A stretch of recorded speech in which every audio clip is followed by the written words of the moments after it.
23절부터 26절까지 저와 성도님들이 한 절씩 교대로 읽었으면 좋겠습니다.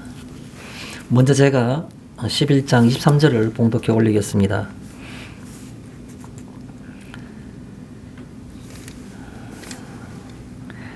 내가 너희에게 전하는 것은 주께 받은 것이니 곧 주 예수께서 잡히시던 밤에 떡을 가지사 축사하시고 떼어 주시되 이것은 너희를 위하는 내 몸이니 이것을 행하여 나를 기념하라 하시고 식후에 또한 그와 같이 잔을 가지시고 이르시되 이 잔은 내 피로 세운 새 언약이니 이것을 행하여 마실 때마다 나를 기념하라 하셨으니 너희가 이 떡을 먹으며 이 잔을 마실 때마다 주의 죽으심을 그가 오실 때까지 전하는 것입니다. 아멘.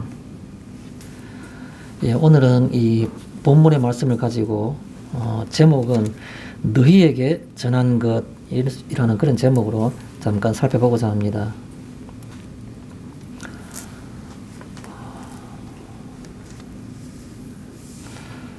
저는 오늘 이 성경 말씀을 살펴보면서 개인적으로는 약간의 어떤 가벼운 걱정이랄까 염려랄까 이런 것을 가져보기도 했습니다. 왜냐하면 오늘 이 성경 말씀을 보면 이 성경 말씀에서는 우리가 어린아이라 할지라도 이미 우리가 들어봤던 잘 알고 있는 내용들이고 또 성인인 여러 성도님들 같은 경우에서는 조금 가벼운 표현인지 모르지만 수십 번 교회에서 들어왔던 내용이기 때문에 별 다른 내용이 없다라고 생각할까라는 생각이 든 겁니다. 그래서 미리 제가 말씀을 드리는 겁니다. 새로운 것을 듣기를 원한다 그러면은 아된 사람과 무엇이 다르냐는 생각을 해봅니다. 우리가 사도행전에 우리가 성경 말씀을 전에 살펴볼 때 바울이 아덴에 갔을 때 거기 있는 사람들은 새로운 것을 듣는 것 이외에는 시간을 쓸 이유가 없다고 안 쓰는 사람들을 말했지 않습니까? 현대의 기독교인들이 말이 좀 어긋났습니다만은 바울이 그 전도했을 때 도시마다 가면서 그가 초창기에 전도했을 때 아덴만큼 교회를 얻지 못한 데도 없을 겁니다. 대표적이죠. 현대 교회는 그렇지 않습니까? 현대 우리나라의 경우에는 제가 느끼기에는 적어도 가장 성도님들이 우리가 목회자를 제외한 일반 성도님들이 가장 좋아하는 게 뭐냐 물으면 성경 공부라고 생각합니다. 성경 공부. 이런 모양 저런 모양 성경 공부를 해서 듣기도 좋아하고 지식적인 것을 습득하기도 좋아하고 성경 말씀이 이렇구나라고 말하는 것들 내가 깨닫지 못한 것들 수십 년 동안 신앙생활을 해왔지만 내가 이 구절을 왜 이렇게 내가 이해하지 못했을까? 이런 생각들을 많이 하신다는 것이죠. 그러면 우리가 그 바울이 전도했을 때 그 효율적이지 못했고 마음이 굳었으며 전혀 하나님께서 역사하지 안 하시는 것만 같은 그곳 사람들, 아덴 사람들과 무엇이 다르냐는 생각을 하는 겁니다. 서두가 길어졌습니다. 오늘 말씀을 생각할 때에, 들으실 때에 아는 것이라 생각하고 새로운 것이 없구나라고 생각하신다 그러면 아마 조금은 제가 볼 때 좀 실망스러울 수 있습니다. 왜냐하면 우리 속에 정말 있어야 될 것이 무엇인지 모르고 머릿속에 지식으로만 자꾸 가지려는 사람들, 현대교회 교인들의 공통된 특징입니다. 제가 학교에 있다 보니 제 주변에 같은 동료들도 많습니다. 전형적입니다. 다를 바가 없습니다. 거기도 무슨 특별한 새로운 것, 새로운 어떤 그런 그 해석, 새로운 어떤 것들, 이런 거에 대해서는 굉장히 듣기를 좋아하고 잘 모입니다. 그러나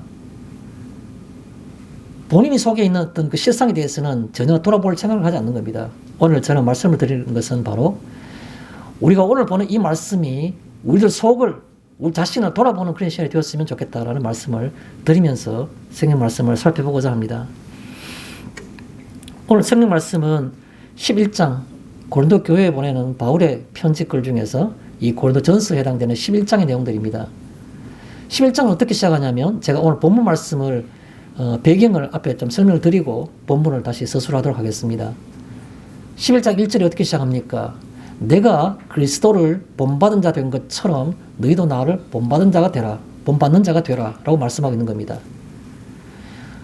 참 이런 말 하는 것은 쉽지 않다는 걸 누구나 다 알고 있습니다. 나를 본받는 자 되라. 라는 말은 어떻게 보면 굉장히 교만할 수도 있고 자신을 잘 모르기 때문에 자기가 대단한 것처럼 생각해서 그런가 라고 말할 수도 있는 오해를 불러올 수도 있는데도 불구하고 바울은 이런 말을 대담하게 한 겁니다. 내가 그리스도를 본받는 자 된 것처럼. 본받은 자 된 것처럼이 아니고 본받은 자라면 이미 과거에 내가 본받았다는 말이 되지만 여기에 표현할 때 내가 본받는 자 된 것처럼이라 표현하는 것은 지금도 지속적으로 끊임없이 주를 닮아가기로 노력하고 있다. 그런 말이 포함되어 있는 것이죠. 너희도 나를 본받는 자가 되라 하는 것. 내가 인간적으로 자랑하고 싶어 하는 것이 아니라 내가 어떻게 사는지를 내가 무엇을 가치 있게 생각하는지를 너희들 삶과 비교해보라. 그런 말이 되겠죠. 그게 바로 나를 본받는 자 되라는 겁니다. 내 삶과 당신의 삶이 여러분의 삶이 다르다면 무엇이 다른지를 비교해보라. 그 말이 바로 나를 본받는 자가 되라는 겁니다. 같다면 본받을 게 없을 겁니다. 그런 말로 시작하고 있죠.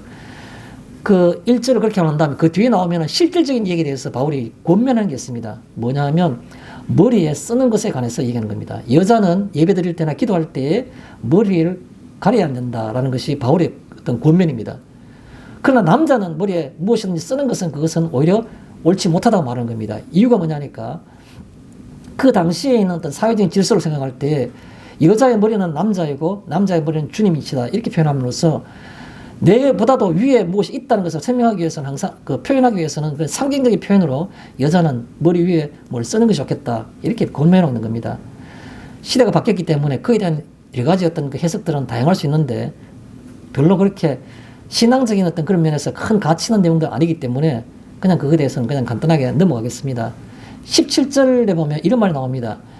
내가 너희들에게 칭찬할 것이 없으니 칭찬하지 아니하겠으니 이 말을 둘러서 점잖게 표현했는데 내가 하나 책망할 게 있다는 거죠. 책망, 나무랄 게 있다는 것이죠. 바울이 17절부터는 뭘 얘기하냐니까 바로 성만찬에서 얘기하고 있는 겁니다.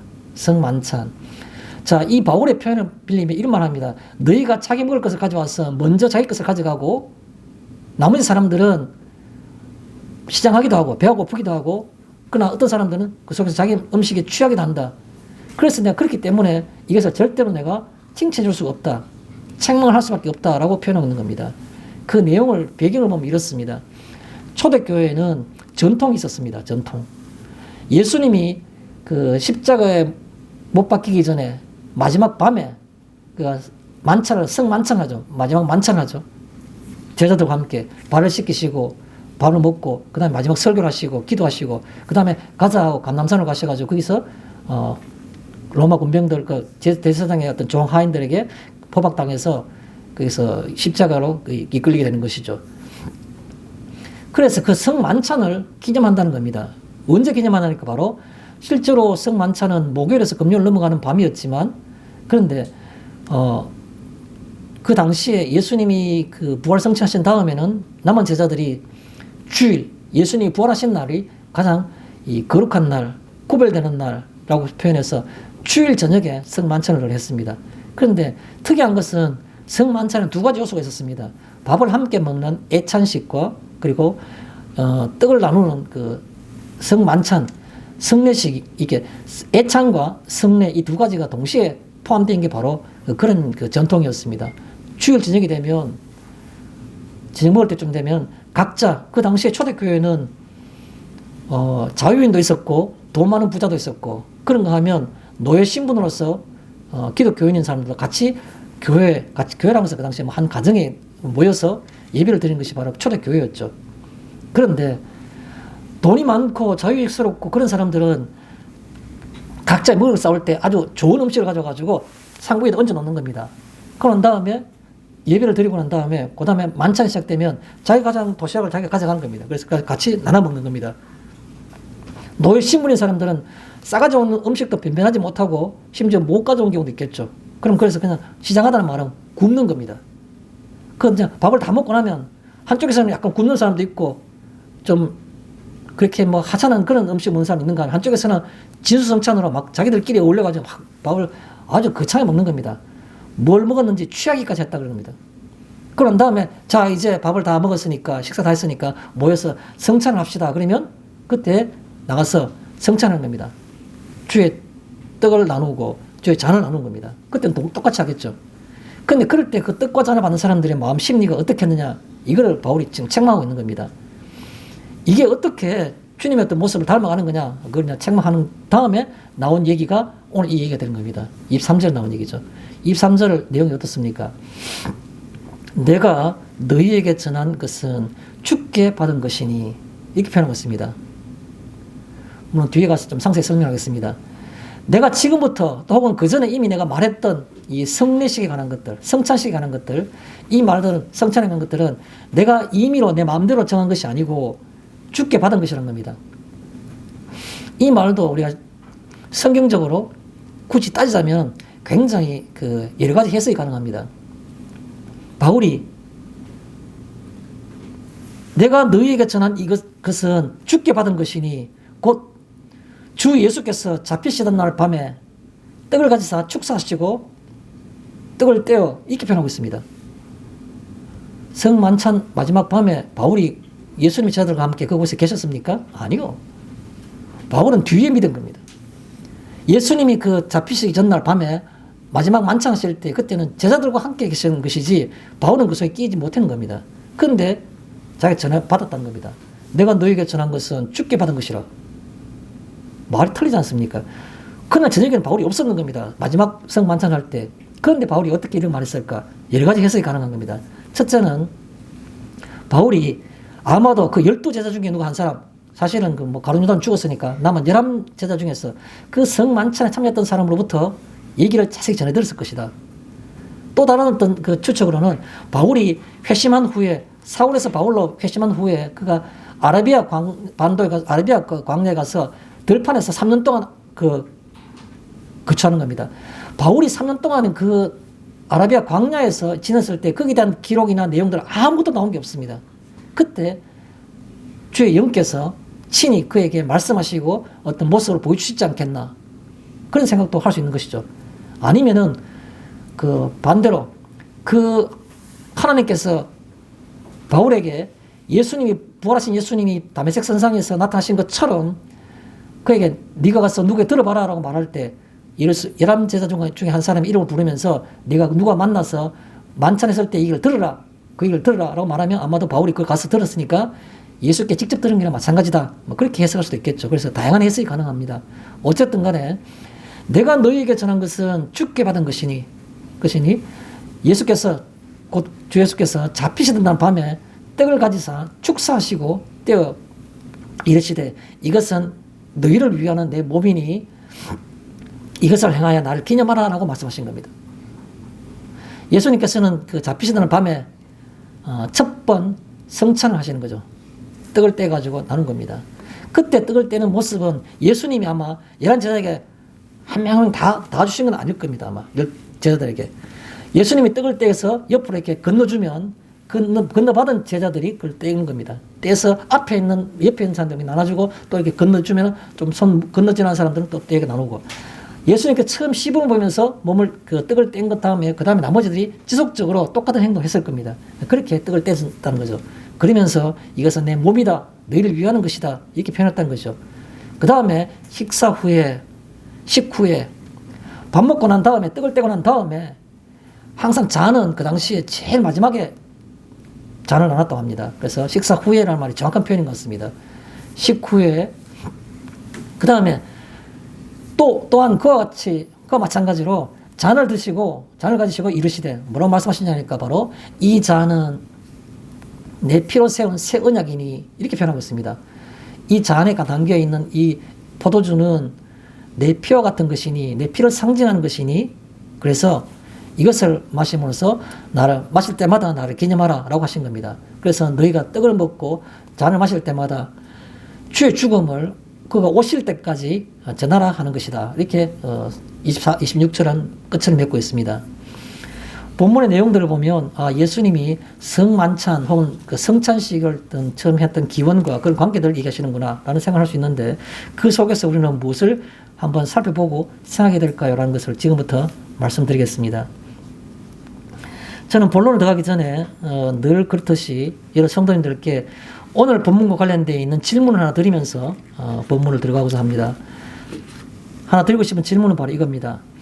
주의 죽으심, 그가 오실 때까지 이것을 내가 전하라 했으니까 이게 가장 핵심적인 건데, 주의 죽으심, 예수님이 죽으셨다는 것이죠. 주의 죽으심, 내 삶과 내 가치관 속에 과연 있으신가요? 그걸 질문 드리고 싶은 겁니다. 주의 죽으심, 오늘 짧은 시간일지라도 예배 가운데 계속해서 여러 번, 수십 번 머릿속에서 빙빙빙 돌리면서 계속해서 생각해 봐야 될 그 중심되는 단어, 키워드가 바로 주의 죽으심입니다. 여러 성도님들은 제게 대답할 필요가 없고, 저도 마찬가지로, 여러 성도님도 마찬가지로 스스로에게 자문자답해 볼 필요가 있다는 것이죠. 주의 죽으심이 내 삶과 내 가치관 속에 과연 있습니까? 있는가요? 그걸 제가 질문을 드리고 싶은 겁니다. 과연이라 말씀입니다. 제가 그냥 표현을 과연 있습니까? 당연히 있으시겠죠. 없으면 성도가 아닌 겁니다. 그러면 있다는 근거가 어디 있습니까? 내 삶 속에서 주의 죽으심이 이게 증거다, 근거다. 무엇입니까 그게? 또 내 가치관 속에서 내 가치관이 내가 성취가 못 되면 좌절하고 실망하지 않습니까? 나는 이것을 가지고 싶고 이것이 되고 싶고 이런데 그걸 가지거나 되지 못하면 얼마나 우리가 실망스럽습니까? 그게 바로 우리 가치관 아닙니까? 그 가치관 속에서 주의 죽으심이 어디 있습니까? 그걸 묻고 싶은 겁니다. 내가 실망하고 내가 자랑스러워하는 그 속에 주의 죽으심이 어디에 어떻게 있습니까? 그걸 묻고 싶은 겁니다. 좋은 옷 입고 점잖은 행동하고 교회에서 적잖은 헌금을 하게 되면 주의 죽으심이 그 속에 있는 겁니까? 아니요. 결코 아닙니다. 그러면 내가 옷이 남루하고 내가 내 이상을 성취하지도 못하고 내가 다른 사람들한테 그렇게 멸시받는 그런 입장이 있다 하더라도 그러나 내 삶 속에 주의 죽으심이 내 가치관 속에서 남은 나를 비천하다고 생각할지 모르지만 나는 내 스스로 속에서 자랑스러운 그것이 바로 주의 죽으심이라면 우리 인생은 어떤 겁니까? 가치 있는 것이 아닙니까? 그 말씀을 드리고 싶은 겁니다. 본론으로 들어가겠습니다. 우리가 23절에 보면 너희에게 전한 것은 주께 받은 것이니 라는 그런 표현을 하고 있습니다. 주께 받은 것. 23절에 그런 얘기가 있죠. 주께 받은 것. 그냥 앞뒤 다 잘라버리고 이 용어만 갖고 한번 살펴보면 주님께 받은 것이다 그런 뜻이겠죠. 내가 너희에게 전한 것은 바로 내가 마음대로 내가 정한 것이 아니고 주님께로부터 받은 그것을 너희들에게 가르쳐 준 것이다 그런 말이 되겠죠. 그래서 주께 받은 것이라는 말은 바로 무슨 말인가 하면 그냥 단어 쪽에서 그냥 백지 상태에서 생각해 보면 좋겠습니다. 주께 받은 것 뭡니까? 내가 만든 게 아니기 때문에 무엇보다도 우선되어야 할 것 그런 말이겠죠. 우선적으로 내가 받아들여야 할 것, 수용해야 될 것, 내 친구가 내게 권유하는 것들, 내 선생님이 내게 가르쳐 주신 것들 다 귀한 것이고 가치 있는 것일지 모르지만 주님이 내 인생의 주님의 내 삶의 생명의 주인 되신 그분이 내게 가르쳐 주신 것이라면 모든 것보다도 우선적이어야 되겠죠. 그걸 우리가 우선성이라 말합시다. 여기 주께 받은 것이란 말은 바로 우선성이 그 뜻입니다. 우선성. 무엇보다도 우선성이 있다는 거죠. 학교 교과서에서 내게 가르쳐 준 것도 또 훌륭한 어떤 그 신앙의 선배가 내게 얘기한 것들도 다 가치 있는 일이 있을 수는 있지만 그러나 그 무엇보다도 우선적인 것이 바로 주님께서 주신 것입니다. 주께 받은 것. 그게 바로 우선적이 되어야 되는 거죠. 그러면 주께 받은 것이라는 것은 바로 우선성이 그런 뜻입니다. 내 소견, 내 인생의 경험 그런 것들은 절대로 그 앞에 나설 수가 없다는 뜻이 됩니다. 따라서 가장 우선적이 되기도 해야 되고 또 주께 받은 것이기 때문에 당연히 순종해야 할 그 뜻입니다. 순종해야 할. 주께 받은 건 뭡니까? 주께 받은 것은 바로 가장 우선적으로 내가 그것을 생각해야 되고, 또 생각만 해서 되는 게 아니고, 그 주님이 우리에게 왜 말씀하십니까? 순종하라고 말씀하시는 겁니다. 머릿속에만 갖고 있으란 말이 아니지 않습니까? 내 속에서 아주 미약하나마 10,000분의 1, 1,000,000분의 1이라도 그것이 내 삶 속에서 나타나기를 원하시기 때문에 우리에게 전하시는 겁니다. 머릿속에만 가득히 갖고 있고 주께 받은 것이 내 삶 속에 나타나지 않는다면 무슨 의미가 있습니까? 그래서 여기 주께 받은 것이란 바로 우선성이, 혹은 다른 말로 순종함이, 그런 말을 우리에게 생각나게 하는 겁니다. 자, 또 들어가면 24절에 축사하시고, 떡을 가지고 축사하시고 표현하고 있어요. 축사하시고, 축사란 말이 무슨 말이 준말입니까? 축복과 감사의 준말입니다. 축복과 감사. 축복이 뭡니까? 축복. 축복이란 말은 복을 비는 것이죠. 우리가 요즘에는 그런 말 많이 합니다. 하나님께서 축복하시길 바랍니다. 하나님의 축복을 기원합니다. 그런 말은 잘 안 맞다 말하죠. 표현이. 왜 안 맞냐면, 축이란 말은 빌 축자죠. 빈다는 말이죠. 하나님은 복을 주시는 분이지, 하나님이 또 다른 어떤 존재에게 복을 비는 존재가 아니죠. 그래서 하나님이 축복한다는 말은, 예수님이 축복하신다는 말, 이런 말들은 안 맞는 말입니다. 정확한 표현이 아니죠. 하나님께서 복을 주신다, 이렇게 말하는 거지. 하나님이 축복하신다, 하나님이 복을 빌어주신다. 하나님 누구에게 복을 빌어주시는 겁니까? 하나님 자신이 직접 복을 주시는 분이지 않습니까?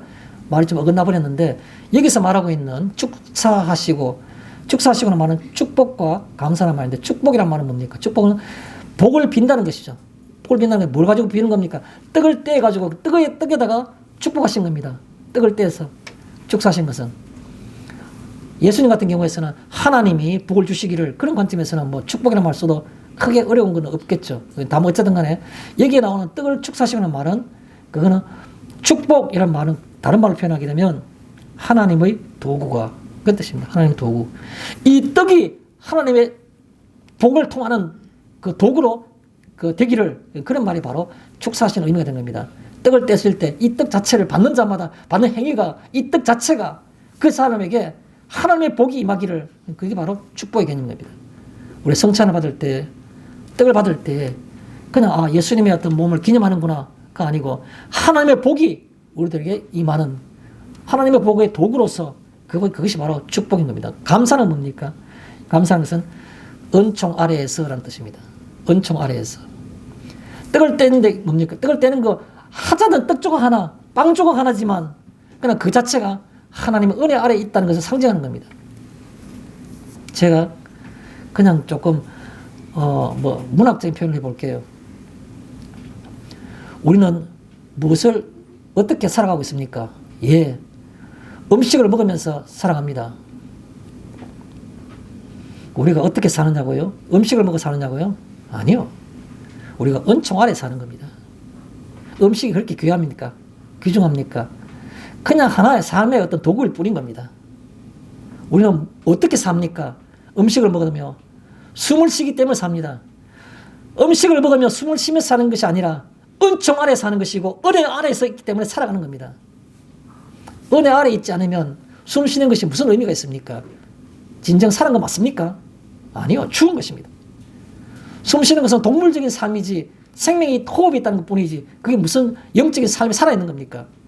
우리는 밥을 먹으며 살아가는 것이 아니고, 은총 아래 있으면 살아가는 것이고, 숨을 쉬기 때문에 살아가는 것이 아니고, 은혜 아래 있기 때문에 죽지 않고 살아있는 겁니다. 그래서 여기에 감사라는 말은 뭡니까? 축사하시고 할 때 감사라는 말은 은총 아래에 있음을 생각하는 겁니다. 내가 멀쩡하게 살아있는데요. 멀쩡하게 살아있는 것은 은총 아래에 있다는 것을 우리가 상징하는 상징이지, 그게 존재하고 있다는 의미가 아니라는 겁니다. 두 번째, 떡을 떼어라는 말씀이 있습니다. 떡을 떼어.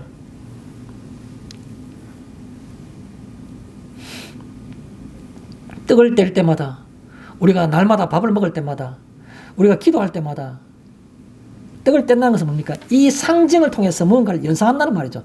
떡을 떼어라는 말은 이 상징적인 것을 통해서 뭘 연상하도록, 연상하는데 그게 바로 뭐냐면 자각의 권유라고 저는 그렇게 표현하고 싶습니다. 자각의 권유. 우리는 그냥 일상적으로 습관적으로 살아가는 사람들이 얼마나 많습니까? 그런데 특정한 어떤 것을 통해서 어떤 물질이나 어떤 상황을 통해서 이게 무엇을 의미하지? 라는 생각을 하게 되는 겁니다. 이걸 우리가 자각, 어웨이크닝이라 말합니까? 자각의 권유. 우리가 떡을 뗄 때마다, 떡을 떼어 그럴 때마다 이 떡이 내게 무슨 의미지? 내 삶이 무슨 의미, 내 삶에 뭐가 가치가 있는 것이지? 라는 생각을 하게 하는, 자각, 스스로 생각하게 하는, 깨닫게 하는, 스스로 깨닫게 하는 자각의 권유. 자각하고 깨달으라는 뜻입니다. 만약에 우리가 밥 먹고 커피 마시고 잠자고 일상생활에 내가 노력하고 돈 벌고 또 밥 먹고 커피 마시고 잠자고 일상생활하고 동물과 무슨 다를 바가 있습니까? 자각의 권유. 내 이 시간이 무슨 의미가 있으며 이것이 내 생명과 무슨 연관성이 있는지, 나는 과연 살아있는지를 생각하는 그런 지속적인 자각, 그걸 권유하는 것이 바로 그게 떡을 떼어라는 겁니다. 자, 두 번째 25절에 보면 새 언약이라는 말이 있습니다. 새 언약. 새 언약이 뭡니까? 새로운 언약인 겁니다. 언약은 누가 하는 겁니까? 하나님과 성도 간에 이루어지는 것이 바로 언약인 겁니다. 근데 언약이란 말은 말 그대로 뭡니까? 말로서 맺어진 약속, 그게 바로 언약이죠.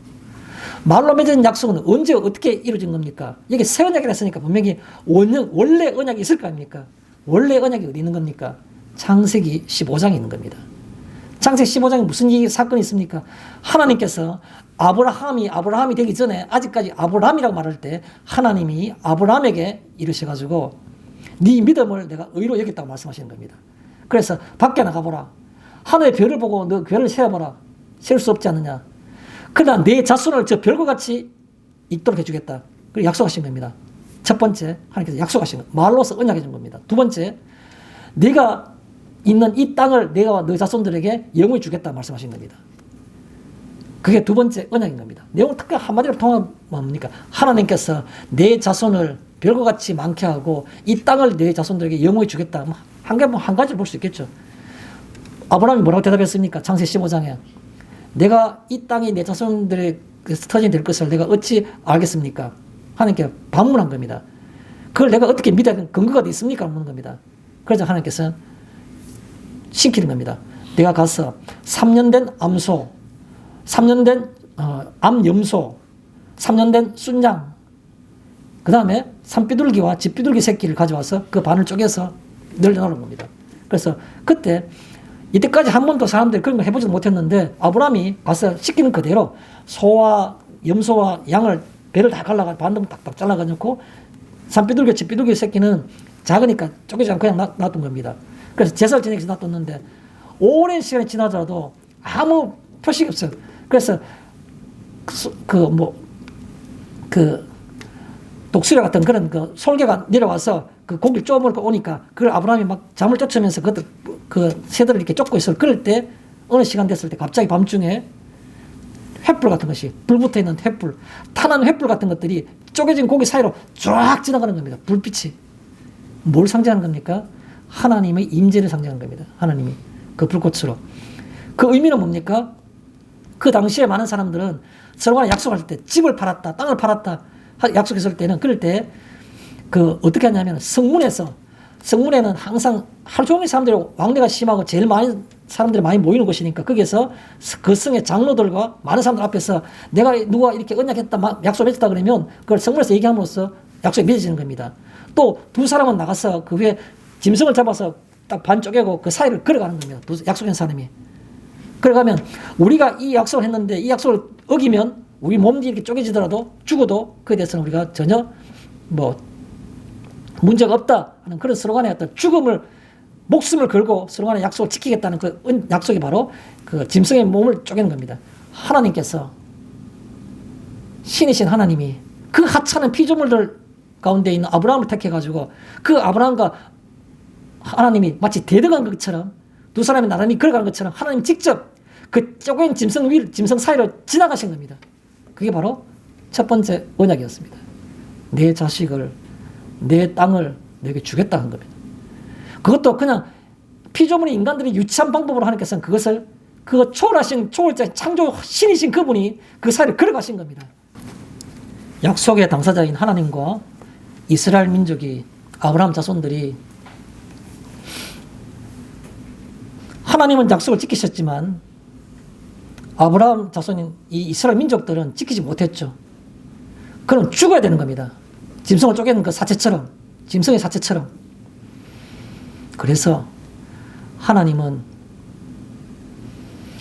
그 의를 일방적으로 깨지 않으시 하시고 그 의를 이루시기 위해서 새로운 약속을 주신 겁니다. 어떻게 해요? 하나님 자신이 아들의 모습으로 이 땅에 오셔서 그 쪼갠 가축의 시체 위 사이를 지나가신 것처럼 그렇게 지나가신 겁니다. 그래서 죽임을 당하신 겁니다. 짐승의 사체처럼. 그게 바로 예수님의 죽으심입니다. 주의 죽으심. 그게 바로 이 나타나는 새로운 언약이 되는 겁니다. 주의 죽으심이 바로 새 언약이 되는 겁니다. 과거의 언약은 아브라함과 맺은 언약이죠. 그거는 짐승의 사체로 맺은 언약이고 이 새로운 언약은 예수의 죽음으로 이루어진 언약이 바로 새로운 언약이 되는 겁니다. 새 언약. 그래서 이 새 언약이라는 말은 저는 한마디로 표현하고 싶습니다. 새로운 아브라함으로, 그런 말 표현하고 싶습니다. 새로운 아브라함으로. 우리가 신앙의 위인, 신앙의 선조, 가장 믿음의 조상이라 말하는 정말 본받고 싶은 그 아브라함이 우리도 아브라함과 같은 역할이 되는 겁니다. 뭘 함으로써요? 주의 죽으심을 내가 받아들임으로, 주의 죽으심이 내 삶과 내 가치관 속에 있으므로 나는 아브라함과 같은 그 하나님이 실제로 임재하셨던 그것을 우리가 이루어가며 나와 하나님이 사이에 새로운 언약이 맺어진다는 것을 우리가 받아들이는 겁니다. 자, 그 다음에 24절과 25절에 보면 내 몸과 피라는 말이 나오고 있습니다. 내 몸과 피. 예수님께서 성찬식을 하시면서 이것은 내 몸이요, 이것은 내 피라라고 말씀하신 겁니다. 그러니까 내 몸과 피라는 말을 갖고 있는 그 속에 숨어 있는 그런 그 가장 큰 의미가 뭐겠습니까? 너희를 위하는 그 뜻이 들어있는 겁니다. 성경 말씀에 그렇게 표현하고 있지 않습니까? 이 떡은 너희를 위하는 내 몸이니 이렇게 표현하고 있지 않습니까? 내 몸과 피라는 말 속에서는 항상 너희를 위하는 이런 뜻입니다. 예수님의 몸과 피 그 자체에 있는 것 자체는 아무 의미가 없지 않습니까? 그런데 이것이 찢어지고 쏟아짐으로써 그게 의미가 있는 겁니다. 의미가 생기는 겁니다. 그러면 예수님의 그 몸과 피가 중요한 것이 아니고 몸이 찢어지고 피가 쏟아지는 그것이 중요한데 그 어떤 것들은 무엇과 관계 있습니까? 아무 의미 없이 그냥 몸이 찢어지고 피가 쏟아지는 겁니까? 아니요. 너희를 위하는 이렇게 표현하고 있습니다. 너희를 위하는. 너희를 위하는 그런 내 몸의 찢어짐과 내 피의 쏟아짐이다. 이 말인 겁니다. 너희를 위하는. 그러면 너희를 위한다는 말은 뭡니까? 다른 말로 표현하면, 더 쉽게 표현하면 내게 필요한 그 뜻입니다. 내게 필요한. 우리에게 만약에 주의 죽으심이 필요 없다면 굳이 예수님께서 죽으실 필요가 없잖아요. 그런데 너희를 위한 이런 말은 말 속에 내게 필요한 이런 말을 포함하고 있는 겁니다. 내게 필요했기 때문에 너희를 위한다는 말씀을 하실 수 있는 겁니다. 우리가 필요 없었다면 주의 죽으심도 필요 없겠죠. 너희를 위하는 이런 말은 내게 필요한. 필요했기 때문에 예수님께서는 그 길을 가셨다는 겁니다. 하나 더 생각하고 싶다면 그러면 왜 나를 이런 생각을 하시는 것이 좋을 것 같습니다. 그러면 왜 나를? 세상에 흑악에 많은 사람도 있는데 더 잘나고 더 훌륭한 사람도 많은데 왜 나를? 이 생각이 항상 우리 머릿속에 있는 것이 건강한 신앙이라고 저는 생각합니다. 왜 나를? 그 다음에 나를 기념하라 라고 말씀하셨는데 기념하라 24절과 25절에 공통적으로 나오죠. 기념하라는 말은 제가 조금 전에도 말씀드린 똑같은 얘기입니다. 지속적인 상기. 지속적으로 내가 생각하는 겁니다. 지속적으로 생각한다는 말은 무슨 말입니까? 내가 이 예수의 죽음을, 우리 주님의 죽음을 내가 지식적으로 모르는 것이 아니라 이론적인 수용이 아닌, 교리적인 수용이 아닌, 지식적인 수용이 아닌 그런 뜻인 겁니다. 행여 제가 쓸데없는 걱정일지 모르지만 여러분 성도님들, 우리 속에 머릿속에 가득한 것이 주의 죽으심입니까? 그것은 지식적인 겁니다. 이론적인 겁니다. 교리적인 겁니다. 오늘도 교회 왔으니까 나 아는 얘기를 우리가 살펴보고 있는 거 아닌가? 그렇게 생각한다 그러면 그것은 바로 교리적인 거기 때문에 그렇습니다. 내가 다 알고 있다 생각하는 것이 뭡니까? 교리적이고 지식적이기 때문에 그런 겁니다. 그런데요, 주의 죽으심이 내 가치관 속에, 내 삶 속에 실제로 있다 그러면 그것은 새로울 수밖에 없는 겁니다. 날마다 새로울 수밖에 없는 겁니다. 어제는 내가 이 주의 죽으심 때문에 100개 중에 1개를 내가 눈물로 내가 수용했다면 오늘 내 행동과 내 가치관과 내 어떤 그 모든 속에서 100개 중에 2개가 주의 죽으심이 나타나는 겁니다. 이것이 중요한 겁니다. 그것이 살아있는 겁니다. 한 번도 내 삶과 내 가치관 속에 나타나지 않고 머릿속에만 100명 꽉 차 있는 그 주의 죽으심이 무슨 의미가 있습니까?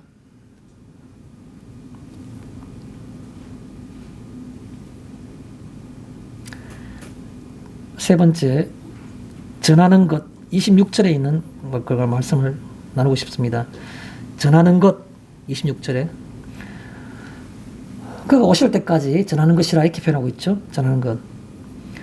우리가 주변에 무엇을 전하는 겁니까? 내가 인식된 것만을 전할 수 있는 겁니다. 내가 가치 있다고 인식되지 않는데 그냥 내가 그 뭐라고 할까요? 명령에 의해서 그냥 기계적으로 내가 들었던 지식을 다른 사람에게 전한다. 무슨 의미가 있습니까? 의미가 없는 겁니다. 그래서 여기에 전하는 것이라는 것은 바로 인식된 가치를 전하는 겁니다. 내가 스스로 인식된 것, 내가 가치 있다고 뼈저리게 느낀 것, 그것만이 전달할 수 있는 겁니다.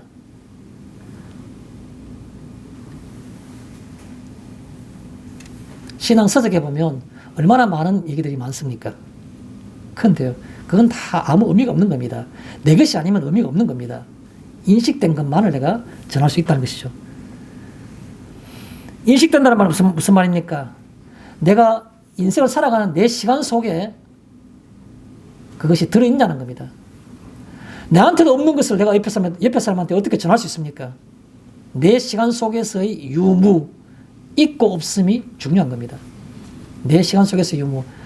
좀 더 극단적으로 표현하면 내가 입을 열어서 내가 인식된 이것들을 주위 사람들에게 내가 전하지 않다 하더라도 내 인생을 살아가는 시간 속에 그것이 있다면, 주의 죽으심이 있다면 다른 사람들에게 전달이 되는 겁니다. 제가 말씀드린 적 있죠. 나는 실제로 전한 것이 없는데도 불구하고 내 주변 사람들이 내 모습을 보면서 쟤는 왜 저래? 뭐가 이상해? 뭔가 달라? 내 인생의 시간 속에 주의 죽으심이 있으면 자연적으로 전하는 것이 되는 겁니다. 자, 그래서 전하는 것은 인식된 가치를 전하는 것이고 자연스러운 어떤 결과이고, 또 26절에 보면 주의 죽으심이란 겁니다. 주의 죽으심을 그가 오실 때까지. 가슴 떨리는 말입니다. 주의 죽으심. 이게 그렇게 만만하신가요? 저는 그렇게 묻고 싶습니다. 한국 교회에 수많은 사람들이 십자가와 주의 죽으심이 얼마나 만만하고 얼마나 가벼운지를 느낄 때가 많습니다. 그게 그렇게 가벼운가요, 그게? 그렇게 만만하신가요? 주의 죽으심이? 주의 죽으심은 실제성인 겁니다. 이론적으로, 교리적으로 나타나는 것이 아니라 실제로 존재했던 사건인 겁니다. 실제 예수님 죽으심은 실제성이 중요한 겁니다. 겸허히 조용히 침묵하는 가운데 주의 죽으심의 실제성을 생각해 보시면 좋겠습니다. 실제로 죽으신 겁니다. 실제로 존재했던 그 사건.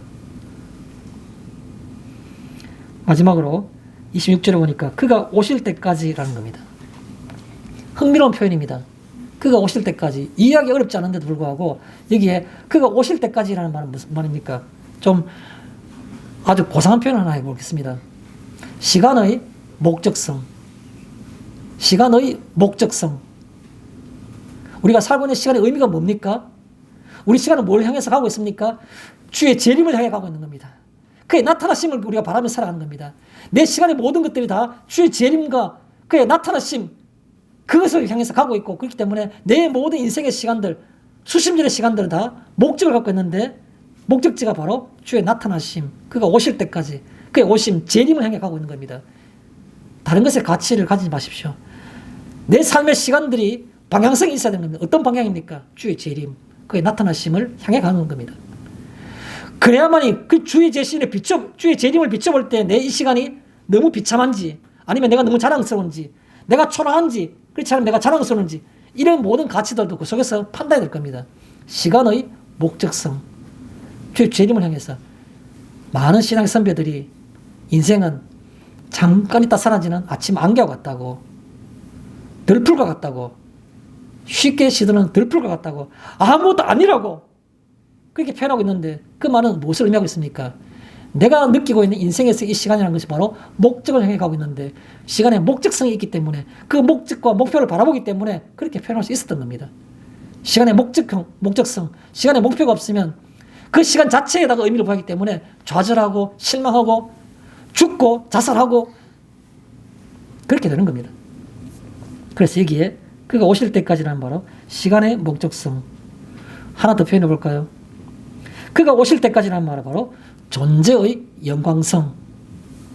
내 존재가 영광스러운 그런 모습으로, 또 그런 상태로 내가 될 수 있다는 겁니다. 존재의 영광성. 이 땅에서 무엇을 가지면 가장 영광스러워지는가요? 거대한 어떤 돈인가요? 남이 부러워하는 명예인가요? 좋은 직장인가요? 그것보다도 더 영광스러운 것이 있는 것이 바로 뭐냐면, 내가 그날에 그 앞에서 내가 하나님 백성으로 구원받는 겁니다. 그 영광성. 그가 오실 때까지라는 바로 내가 존재하는 이 존재, 갖고 있는 이 존재의 영광스러운 모습, 영광스러운 어떤 그런 그 상태, 그 존재의 영광성, 그걸 생각하는 것이 바로 그가 오실 때까지라는 겁니다. 그가 오시면 내가 입을 그 한없이 영광스러움, 그것은 좋게 비교할 수가 없는 겁니다. 이 땅에서의 영광과. 결론 말씀을 정리하겠습니다. 주의 죽으심이라는 이 표현이 교리인가요? 저는 묻고 싶은 겁니다. 아직도 교리이십니까? 주의 죽으심이.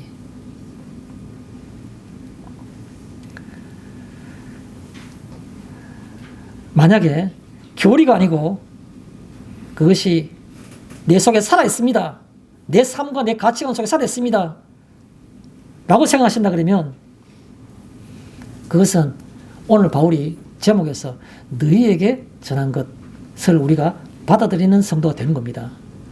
바울은 이 말씀을 통해서 주님께서 내게 가르쳐 주신 것을 너희에게도 난 전했다 라고 말하는데, 그 전한 것이 진짜로 내가 전함을 받은 것인지, 이 성경 말씀을 내가 제대로 읽은 것인지 알기 위해서는 내 삶 속에서 주의 죽으심이 나타나는 것, 그것이 바로 전한 것을 받아들이는 그 같은 신앙이 되는 겁니다. 마치겠습니다.